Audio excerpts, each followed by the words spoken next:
See him there too. All right. Next we have the man with the grand piano, Hayden Wayne. Oh, it's me? Yeah, you.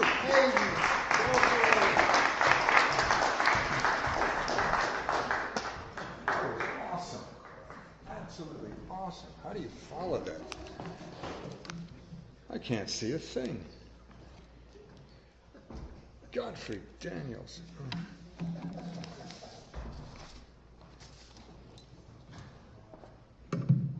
Pardon me, but I'm heliotropic. Pavlovian responses budded and tweeting. Oblivious, nothing gets done.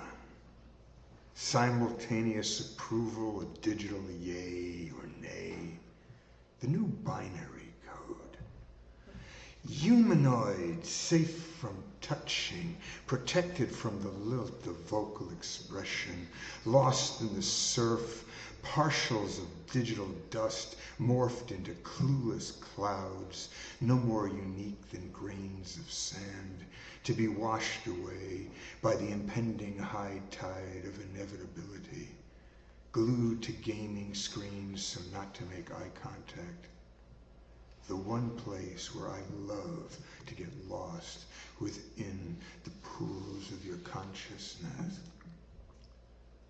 Thomas Jefferson is sitting in prison for sedition in efforts to stifle his eloquence about inalienable rights.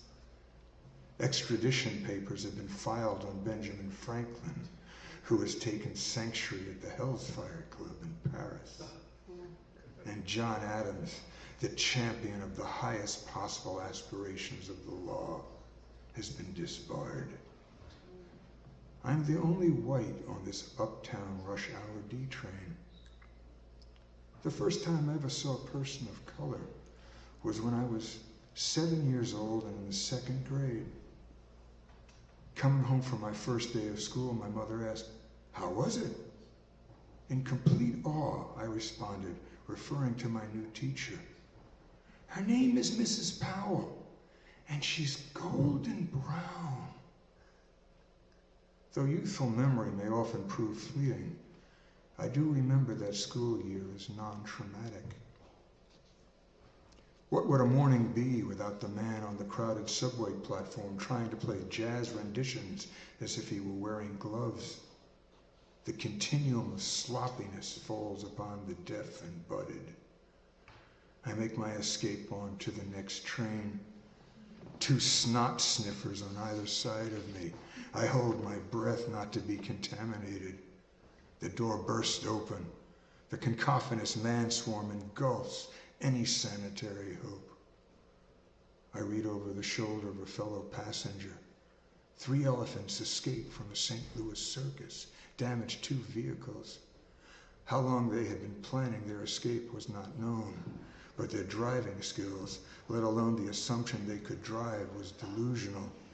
No one was hurt, only their parade. Everyone seems oblivious. No one takes to the streets anymore, other than foreign nationals complaining about their own government's mistreatment of their people back home, pleading for our government to help them when our own citizenry won't even help itself.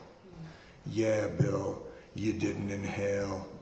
Neither did Monica.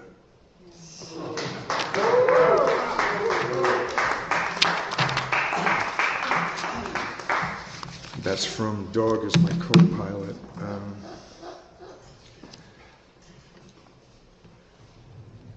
As I sit in meditative process, a shooting star drops through the cup of the Big Dipper, affirming my belief in the totality of it all.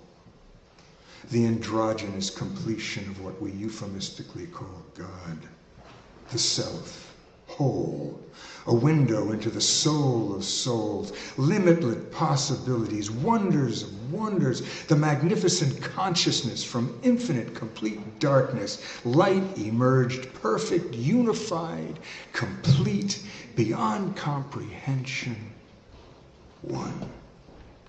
For this is holy, this awakening, divine, static in its perpetual movement, specific in its eclecticism, newly ancient, timeless, seamless, constant, monolithic, always. But we have chosen not to regard the sacred feminine, choosing to reside only in our singular masculinity, suppressing women into second-class inferiority, controlling their reproductive rights, denying our other half to be. So, incomplete, we are in denial while our reptilian lust for war permeates the air, pushing for total cataclysmic, indefinite chaos, insensitive to the rest of the natural world at a cost of humanity itself. A male cannot be human unless he embraces his feminine side. He and she cannot be whole unless they consciously are one. The continuance of life requires this marriage, this duality, this androgyny, for consciousness is just that. Consciousness. Anything less than whole is incongruous to the perfection which is our creation. Anything less is an aberration, a perversion which cannot be unless we choose to be ignorantly in denial. And if we choose to be this way, it is ourselves who are in control of our own self-destruction. For perfection is perfection, and as a whole, in perfect balance. Thus, our present state of devolution is a demonstration of our conscious incongruity to perfection, and left to its own device will destroy us.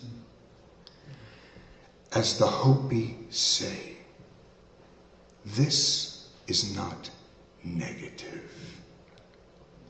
This is evolution. Whether we choose to be part of it or discard it because of it,